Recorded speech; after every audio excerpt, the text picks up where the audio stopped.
This is our fourth magazine, Sunday, and a lot of you have contributed, and a lot of you want to, so yay, thank you all for being there. This has been a dream of Carol's and mine, and you're more than welcome to ever join us on Thursdays for writing, if you haven't already, from 6:30 to 8 here on the fourth floor. Our first reader is Donna tonight.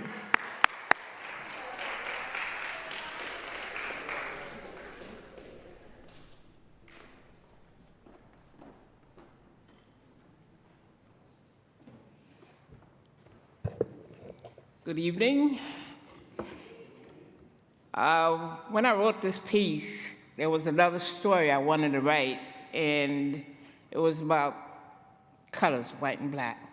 Because when I was little, I didn't know what white, black was. We was all kids, and that's all we knew. We was people, and we played.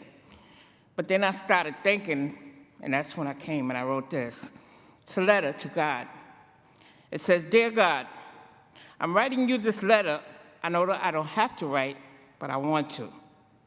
See, there's this family, Middle Collegiate Church, I became a part of, and there's so much work that's being done here, feeding the hungry, fighting for LGBT rights, against racial injustice, for peace, and so much more. It gets hard sometimes, our hearts aches, but with each other, we can lean on each other's shoulder. And yes, again, you know, each grain of sand. So with closing this letter, much love, Donna. P.S. We need some extra help. Thank you. Thank you, Donna. Hi, my name is Harold Slazer. Dun, dun, dun, dun, dun. I know. That's me. Who knew? Mine is The Race Begins. On your mark, get set and go. Where are you from? What's your last name? What's the color of your skin? What's the color of your eyes? Who are your parents? Who were theirs? Who were theirs? What language do you speak? What language did they? What is the texture of your hair? How much money do you have? Do you come from money? What kind of job do you have? What did your parents do? What did theirs do? What did theirs do? What did theirs do? What color is your hair? What others do you like? What others do you hate? What is your religion? What are your politics? What do you possess? Do you have a title? What do you do? What do you plan to be? Will you be that? What are your plans? Will they happen? What music do you like? What kind of food? What kind of weather? What's your favorite show? Do you like the winter, summer, spring, fall? Are you handsome, ugly, sexy? Are you smart, dumb, nice? Are you friendly? Do you care for others? Do others care for you? Who are you that you should be worthy of me? If all this matters, am I worthy of you?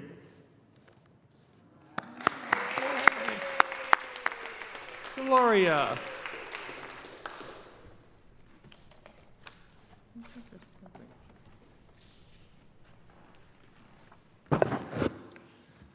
Okay, I wrote this after sitting through too many helicopters flying over my house during all the police protests and all this stuff. I live like 4 blocks from Police Plaza, so, you know, just all the media that had me turning the channel.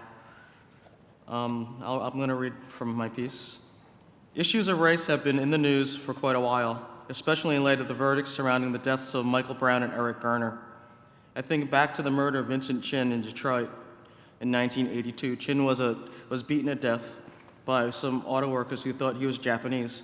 They beat him to death with a baseball bat because they blamed him for the layoffs of the American auto workers due to the influx of Japanese-made automobiles. The 2 men responsible for Chin's death were charged with manslaughter and given 3 years probation. I'm also thinking about the suicide of Danny Chen. Danny Chen was a member of the US Army who was bullied by his comrades because he was Chinese American, and the command staff did nothing to stop it. I think also too of my father, who was once a member of the laundry union, but left and never went back after someone called him a Chinaman. My family was atypical of Chinese families. My parents were both born here in the United States, my mother in New York City. My father was born in St. Paul, though my dad grew up in China and returned to the US to fight in World War II as an adult with the US Army. He was actually one of the members that invaded Normandy on D-Day. My mother attended Washington Irving High School and trained as a dressmaker and ended up working on Wall Street in a bank for 48 years. My father worked in laundries and would eventually receive training as a watchmaker. As a second-generation Chinese American growing up on the borderline of Chinatown and Little Italy, my sister and I were picked on as we walked home from Chinese language school by Italian kids in the neighborhood, until one day my father walked up to the kids, picking on us, and he scared them away by whacking them with a copy of the New York Post. I've also witnessed racism firsthand within my family. I've experienced racism from a member of the church that I attended as a child. I recall one specific incident where one of the members who was older than me told me after seeing me outside my school with my friends that he didn't like my friends because they weren't Chinese. I was maybe 15 when that happened, and coming from someone in the church that hurt me greatly. Yet I stayed at that church for another 10 years until they gave me the boot. There is even racism among the Chinese community. Between those who are born here, we are called juxing, or the empty shell of the bamboo, and those who are born in China, called the jukkat, the meat inside the bamboo. In some regards, we juxing are treated differently by the jukkat. They think because we were born here, we don't understand them. For me, I experienced racism in education. I was not a good student, and my father, being the Chinese dad, expected that I would be a stellar student. That did not happen. I didn't excel in school like my sisters did. If I got a 90 score, it wasn't enough for my father.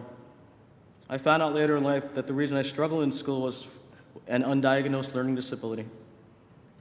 Asian people don't suffer from learning disabilities, don't suffer from depression, and don't do drugs. Yeah, right. We have much work to do in regards to racism and reconciliation. First, we need to know our history, our heritage, and our story, and we need to honor that. We then need to share the story and listen to each other, and finally have the courage to stand and bring voice to these issues. However, dealing with racism is not about choosing which battle is right, which battle to fight. Racism is racism, whether it's against African Americans, Asian Americans, Hispanics. Racism affects everyone. All lives matter. And here's Beth.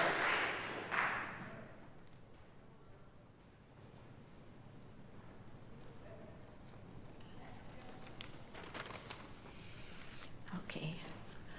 So, yeah, this is really exciting to take part in this for another year, and I thank Harold and Carol for making this happen. Dreaming of a world greater than the sum of its parts. Do we live in a reality of our own making? Is what we choose to accept as true governed only by our personal viewing lens and accident of birth? Meanwhile, under our radar, any number of alternate versions can coexist and represent the worldview of legions of other humans. In the story of the 7 blind mice, and I love the Ed Young version, each mouse went to explore a mysterious object in the forest. Depending on their point of contact, each described it based on the small portion he had experienced. They were blind, after all. It was only when the 7th mouse ran end to end, up and down, and side to side, that they were able to interpret all of their information to recognize it was an elephant. The mouse moral? Knowing in part may make a fine tale, but wisdom comes from seeing the whole. How do we become more aware? We all encounter fragments of the whole, like the blind mice. Time and place matter. In my own family in England, my grandparents raised their children in an era dominated by labor struggle, resulting from the Industrial Revolution. At the prime of their lives came the First World War.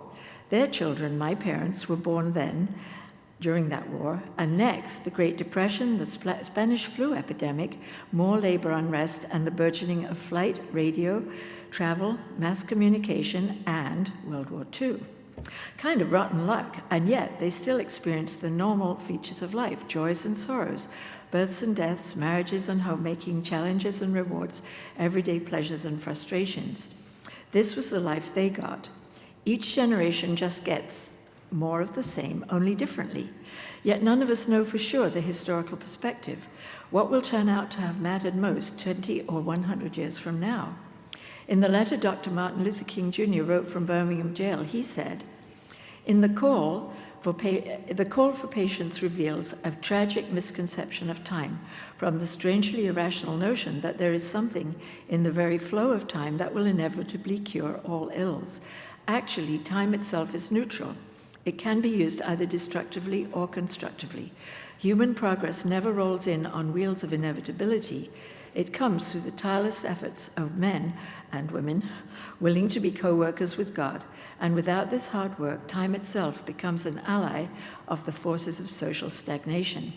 We must use time creatively in the knowledge that the time is always ripe to do right. Life is a constant battle to retain the rights and freedoms already promised, legislated, and won. Use it or lose it. A moment's inattention and bam, it's gone. The fight is not just a story of charismatic leaders and grand oratory, although that certainly helps. We achieve it through a lifetime of personal choices and commitments. Compared to my grandparents' time, living conditions have improved, but it is equality of opportunity and the sharing of these benefits in a free society that have eroded. Just as in Dr. King's time, at the root of today's struggle is the financial crisis of the working poor, racism in all its forms, but also the lack of compassion among a new manifestation of what used to be the Republican Party, the party of Lincoln. The letter from Birmingham jail challenges our complacency, belief in the sanctity of life, and a commitment to a world where everyone is part of the fabric of community enables a worldview, an elephant in the imagery of the story, worth striving towards.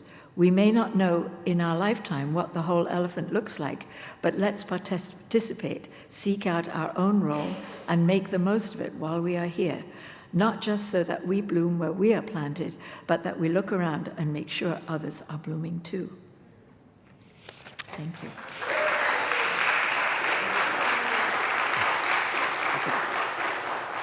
And the next reader is Ayana.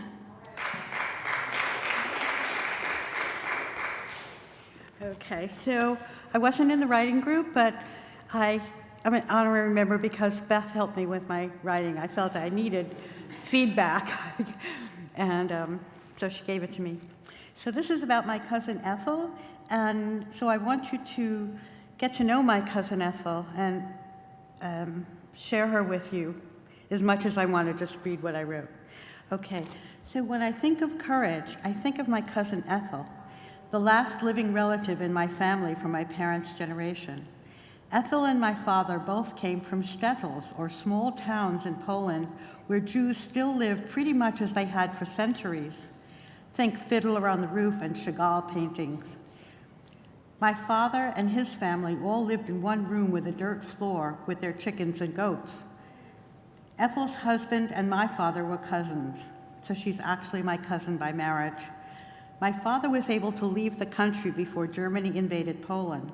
Ethel and her mother spent the war in a forced labor camp in Siberia, and afterward were in a displaced persons camp in Europe. Ethel came to this country around 1950 with her husband Mordhe. My father helped them when they arrived, and I remember hearing that Mordhe had suffered such severe malnutrition that he would foam at the mouth. They must have reminded my father of what he narrowly escaped. Ethel said that she and her mother bonded with others in the camp during the war and helped them out. She said, "I can't begin to tell you how good my mother was. She took care of a child who lost her mother, and she shared the little food she had with others." Ethel returned the kindness and cared for her mother at home until she died at 101 years old. Despite, or maybe because of what she went through, Ethel is one of the kindest, most accepting people I know. Each time we speak, she asks me how I am and about my family. At her daughter's wedding, I was invited to bring an escort.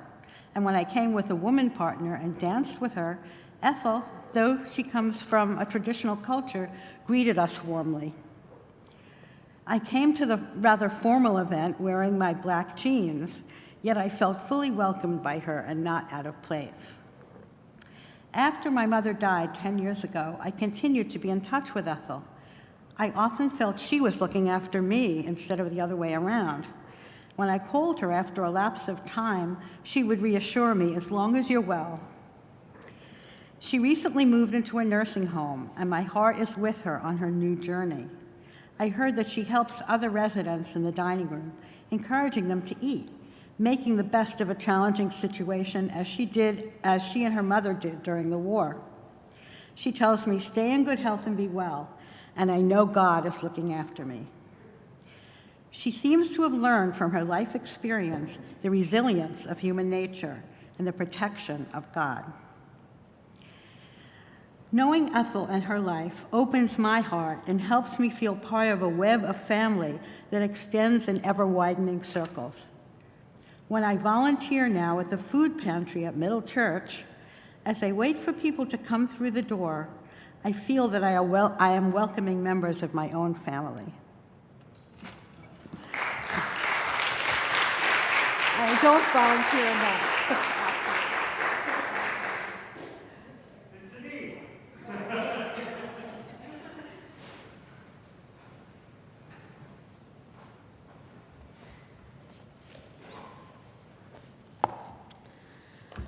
Before I start my story, I just want to say that I think the beauty of this group is that Harold and Carol have created a space each week where everybody gets seen and heard, and everybody's story matters, so thank you both for that gift.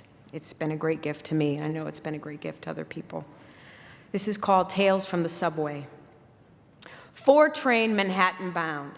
I am sitting on the subway and minding my own business when a man steps into the car, visibly upset. He's waving a little yellow mask card encased in plastic and pleading, "My mother just died and I don't know what to do. I'm hungry. Can anyone please help?" Some people look up, and then maybe because they are tired, a bit cynical, or even overwhelmed, they look down at their electronic devices, return to their conversations, or thumb through the pages of a well-worn book. And the man just stands there, clutching the mask card to his chest. And then something happens. An African-American boy reaches into his pocket, takes out $1, and hands it out with no hesitation at all. No split-second decision about whether the man is truly hungry. No scrutiny over whether his story is legit. That dollar bill is given with no strings attached, an all-seeing goodness, and the man knows it. You can see it in his face. He says, "Thank you so much, young man. Now make sure you stay in school and take care of your mother, and be sure to take care of yourself." The boy nods and looks into his eyes. It's a sign of respect.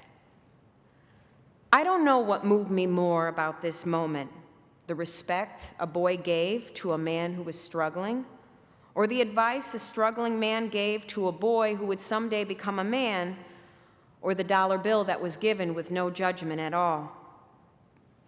These are not easy days for any of us, for brown-skinned boys and the men they hope to become, or the people who love them as they try to navigate a world that measures them against a yardstick of race.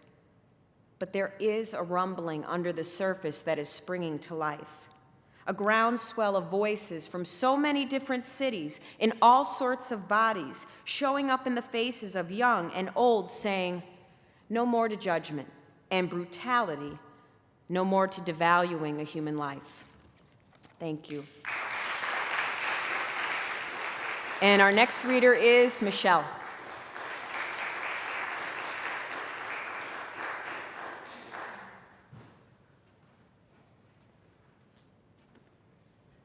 A shout out to the people who make up Harold's class and Carol's group. Thank you.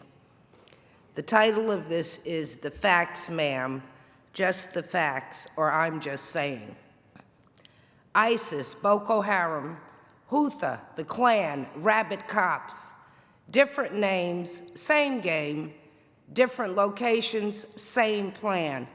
Skin color doesn't matter, same hurt. Marches in Ferguson, New York, and Paris. Ferguson March brings Joan Baez to my church to raise funds for encampment in Ferguson. New York March turns table on cops who got injured by union officials in fisticuffs. Paris March draws Muslims, Christians, and probably some atheists to stop the madness in that corner of the world. Paris, Black Muslim store clerk saves lives of French Jews in kosher deli. New friends made there for sure. New York, Asian and Latino families brought together by circumstances in a bond inextricably formed by the death of 2 NYPD officers. People around the world raise funds for both families, more friendships made. It appears too, and this is just one person's humble opinion, that the universe is fashioning her own plan with regard to race, reconciliation, and courage. The universe doesn't have to have courage, for she just is. She bees.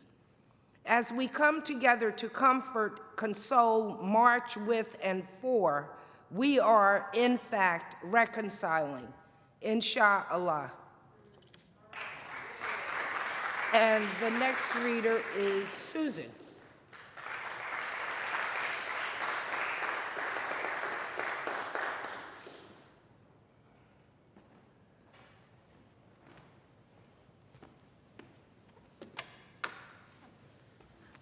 I'm not a part of the group, but I do want to thank Carol and Harold, and I was very proud to be in that first issue, which I know Carol put a lot of energy in. Thank you. I'm honored to be a part of the magazine. I have a poem in here called Washington, D.C., A Study in Black and White, and it came out of a demonstration that I was at in 1982. And there were 2 things, besides the wonderful march and the spirit of the people, that really startled me. One was the White House. It was so white. I mean, I don't know if you've been to Washington. It was my first trip to Washington, but it was like, I didn't know if somebody painted the whole thing, including the windows. So that was really part of it. The other was the possibility of finding a bathroom.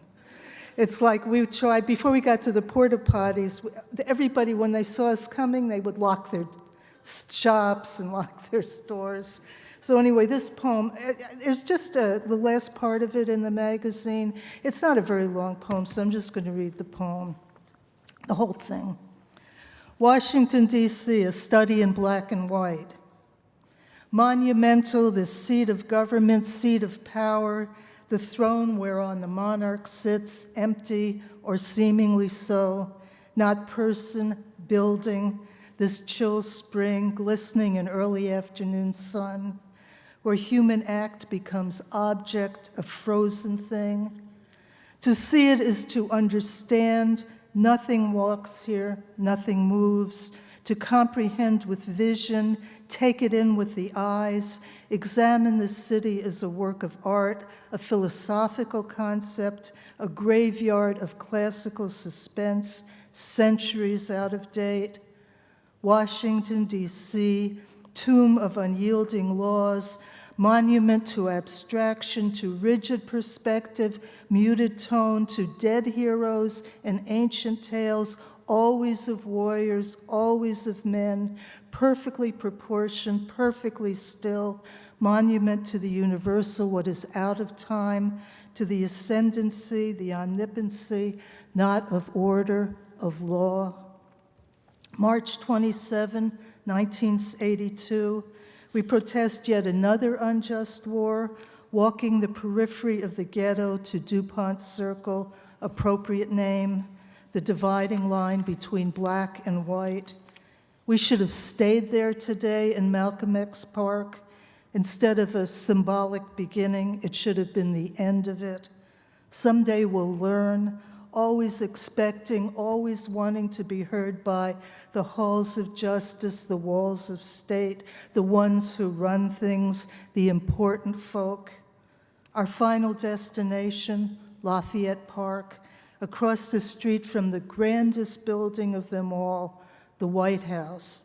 And it is white, the whitest place I have ever seen, a white that stops you, freezes you in place, amazing white, spotless white, so white you can barely see its seams. If history teaches us anything, it teaches us about direction, space, the poor in Central America circling the cities like a giant necklace, a choker, how the lines of a drawing define its shape. Washington, D.C., a study in black and white, neoclassical in style, designed to dwarf you, make you feel small, a model for our future, a mausoleum surrounded by living, active need. In its center, the Washington Monument, perfect symbol, sharp-edged spear, a missile tens of dozens of years before its time.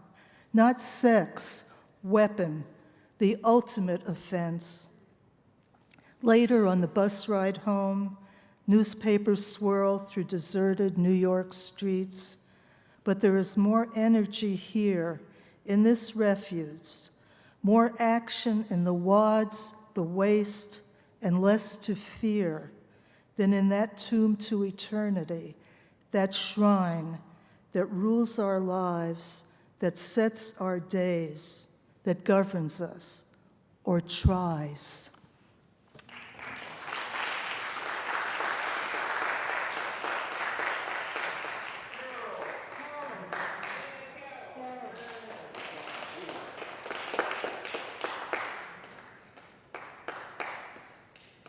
So I'm one of the editors of this. I consider Harold the other editor.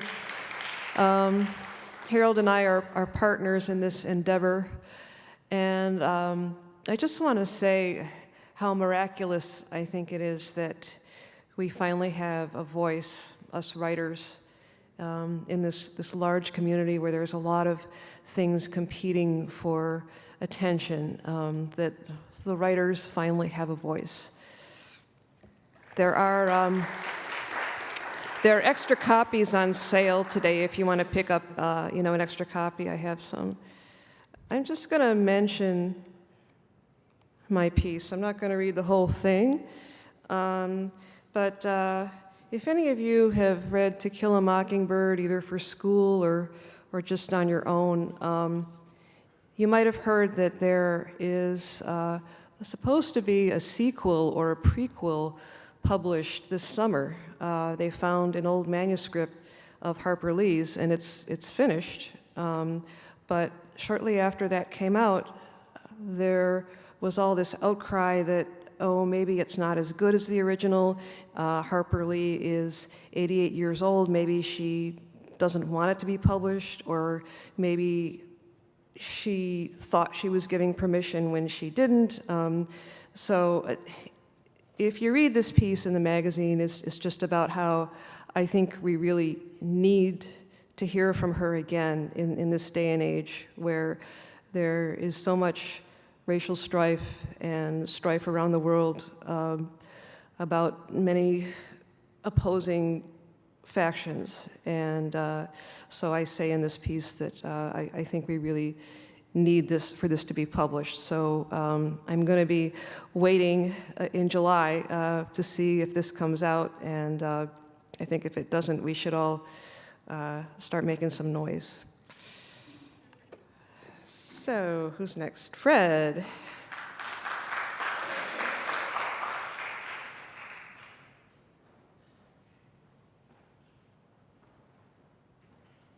Thank you. I was waiting for an excerpt. Yeah. Thank you, Carol and Harold, for a wonderful publication and a very welcoming group. I'm very appreciative of that.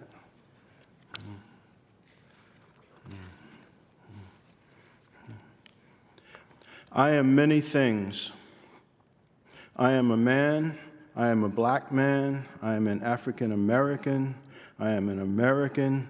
I am a New Yorker, as in New York City. I am a registered Democrat. I am liberal in many ways, conservative in others.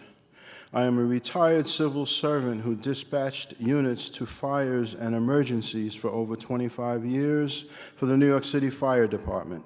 I am a father. I am a poet.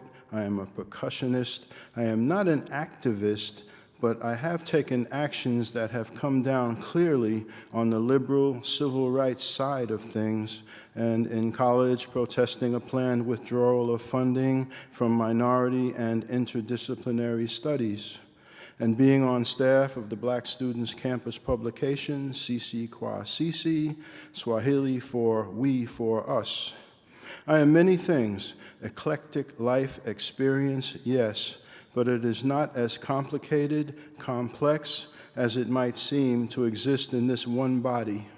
As poet and musician, I currently have a choice to participate in 2 programs, the theme of both being the deaths of black men at the hands of police. Simple.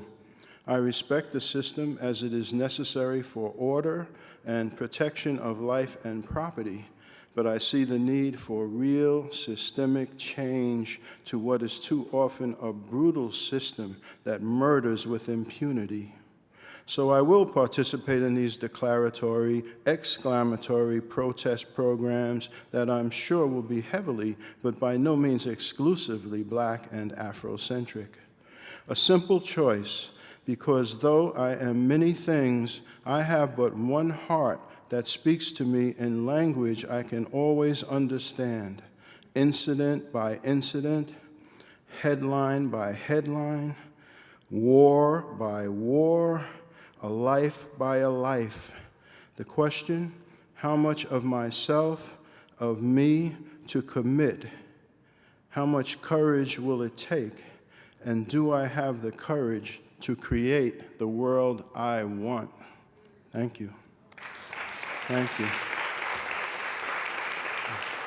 Yvonne. All right.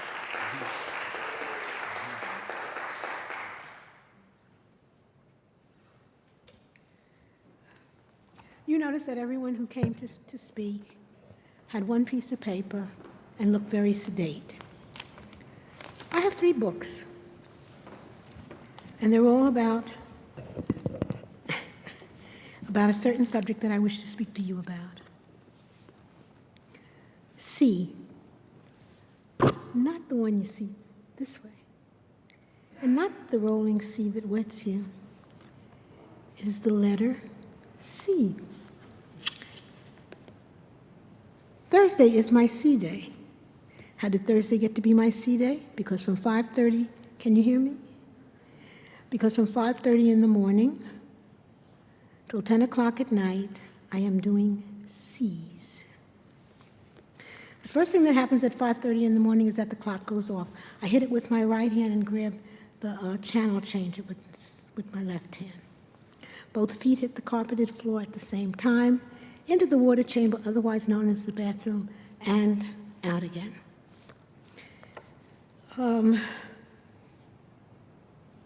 I call upstairs to my son and my daughter to make sure that they are alive, especially my daughter-in-law, because she's the house cook. Then I go upstairs for my breakfast, which is cornflakes and coffee, when the dog doesn't eat it.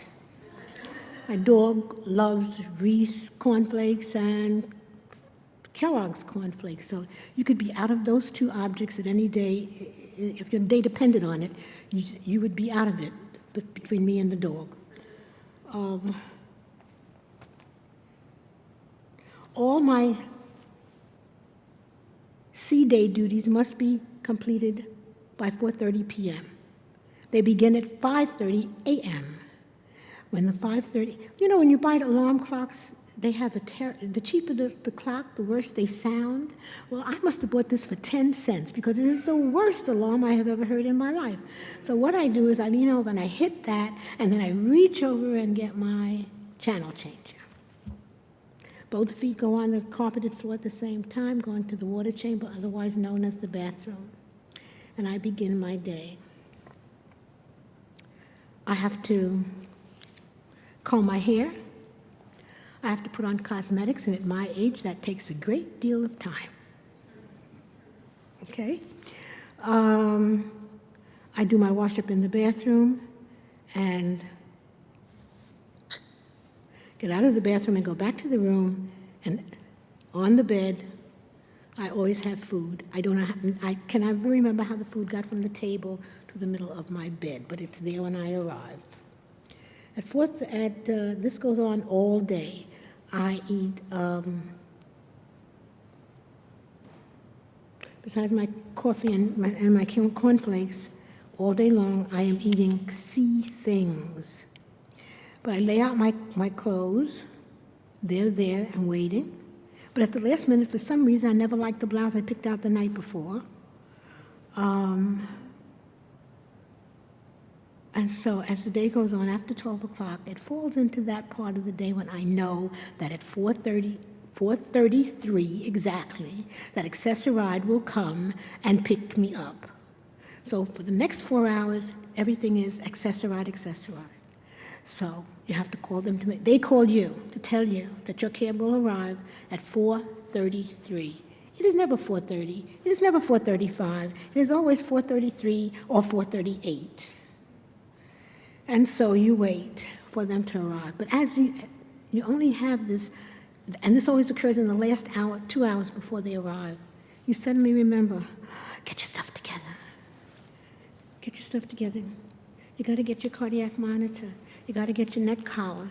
You got to get your hair combed. You got to do all these things before 4:33. And so you do. You must also get your cents, CENTS, ready, because the ride costs $2.75, and if you give them $3, they are allowed to keep your change.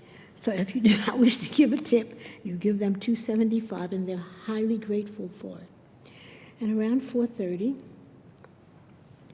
I remember that I have my cane, I have my cardiac monitor, I have my collar for my neck, for my broken neck, and there's one last C. My cell phone. Did I put in my cell phone? Must have that. So at 4:15, you will get a call from Accessoride saying, 4:33, your ride will arrive. Thank you very much. But then you wait. And of course, they don't arrive till 4:38. But you're not angry because all you want to do is get to your composition class by 6 o'clock. And so into the cab we go. You give him his $2.75, which is always $3. We are now on our way on the Parkway to the Crosstown Tunnel, and we arrive at the tunnel, and they don't stop for anything. They don't have to pay anything like you and I, but that's where we go. And there we are. And at 4:15, 4:33, as I step into the cab, I remember I didn't have my cane. I didn't have my coat. I didn't have a lot of other things that I'm supposed to have, but I get in anyway. And so the collar is supposed to be there, and it stays there all day. Oh, I have my medicines. I have a little bag of medicines that I have to carry off too. And so the ride starts at 4:38, and you arrive at 6:30 from Valley Stream. Damn, late again.